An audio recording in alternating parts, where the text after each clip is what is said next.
오늘은 월가를 달고 있는 핫한 주제, 바로 중립금리에 대해 알아보겠습니다. 아마도 25일 열리는 잭슨홀 미팅에서 다뤄질 것으로 예상이 되는데요. 설명드린 대로 이번 주제가 Structural Shift in the Global Economy고요.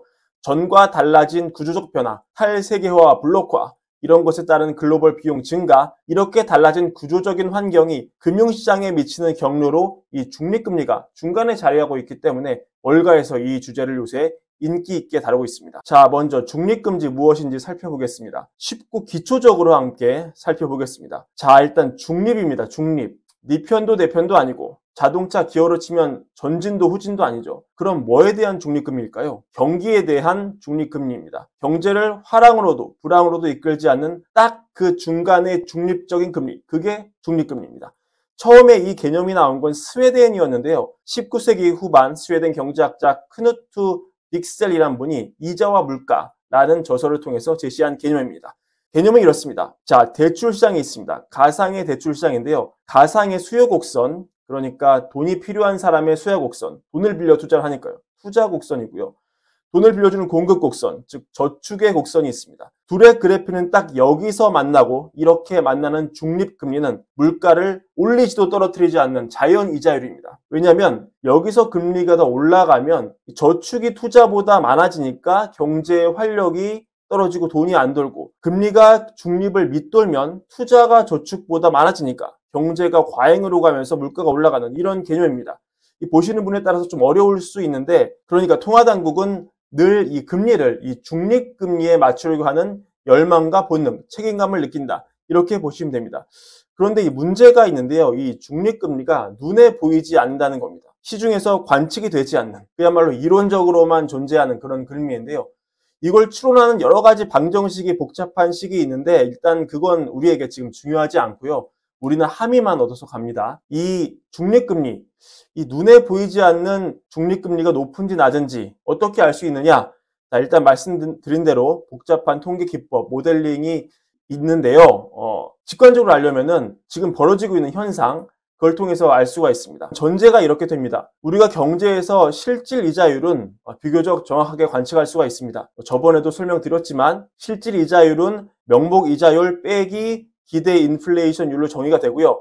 단기에 이 기대 인플레는 고정된 상수값이라고 가정을 하고 변하지 않는다는 거죠, 단기에는. 그리고 이 명목 이자율, 이건 우리가 알잖아요. 기준금리가 얼마인지 아니까요. 그래서 만약에 경제가 너무 호황이다, 그래서 과열되고 있다, 그러면 경제학자들이 사후적으로 생각을 합니다. 아, 이 실질 이자율이 소위 중립금리만큼 많이 올라오지 않아서 그런 거구나. 그러니까 금리를 더 올려서 실질 이자율을 끌어올려야 중립금리랑 비슷한 레벨이 되고, 그래야 경제가 균형으로 돌아가겠구나. 반대로 너무 경제가 안 좋다. 그러면 우리 실질 이자율이 중립금리보다 너무 높은 거구나. 그래서 침체가 오니까 실질 이자율을 낮춰야, 즉 기준금리를 내려야 중립금리와 실질 이자율이 만나겠구나, 이렇게 생각을 하는 거죠. 자, 그럼 여기까지 가고요. 왜 이번 잭슨홀 미팅에서 중립금리라는 이슈가 부각될 수 있느냐? 우리 세계 경제가, 특히 미국 경제가 지금 미스테리하거든요. 유례없는 정도 속도로 빠르게 금리를 올렸는데 얼마 전 미국 성장 어땠습니까? 굉장히 잘 나왔죠. 게다가 미국의 애틀랜타 연준이 올해 3분기 미국 실질 GDP 성장률 예상치를 종전 4.1에서 5.8로 확 올렸습니다. 너무 높은 수치죠. 이러니까 경제학자들이 다 멘붕에 빠진 겁니다. 아니, 금리를 이렇게 많이 올렸는데 너무 경제가 좋은 거예요. 어떻게 이렇게 성장을 하지? 우리가 알고 있는 상식에 문제가 생겼나? 그래서 이 중립금리가 소환이 또 됩니다. 왜냐, 이렇게 추측을 하는 거예요. 자, 원래 경제학적으로는 금리를 빨리 올리면 경제가 불황에 와야 된다. 그런데 그렇지가 않다. 우리가 모르는 사이에 중립금리, 이 중립금리가 굉장히 빨리 올라간 게 아닐까? 그래서 우리가 실질 이자율을, 기준금리를 올리면서 덩달아 빠르게 올렸지만 우리가 모르는 사이에 중립금리가 확 뛰어 올랐기 때문에 여전히 실질 이자율이 중립금리 밑에 자리하고 있는 것이고, 그래서 여전히 호황이다, 이런 결론을 내리는 거죠. 그러면 중립금리는 왜 올랐냐? 그게 이 잭슨 미팅 주제 뭐였습니까, 여러분? 글로벌 경제의 구조적 변화. 이 구조적 변화가 중립금리라는 걸 높였고, 그렇기에 우리는 높아진 중립금리에 실질 이자율을 가져다 놓으려면 이 금리를 더 올려야 한다. 이런 논리가 일각에서 나오고 있다고 보시면 되겠습니다. 이 구조적 변화, 이 의미심장한 주제가 중립금리가 될 수 있다. 이 추측을 불러일으키는 거죠. 자, 그러면 중립금리가 올랐다. 이렇게 주장하는 분들은 또 이유를 제시해야 됩니다. 첫 번째 이유.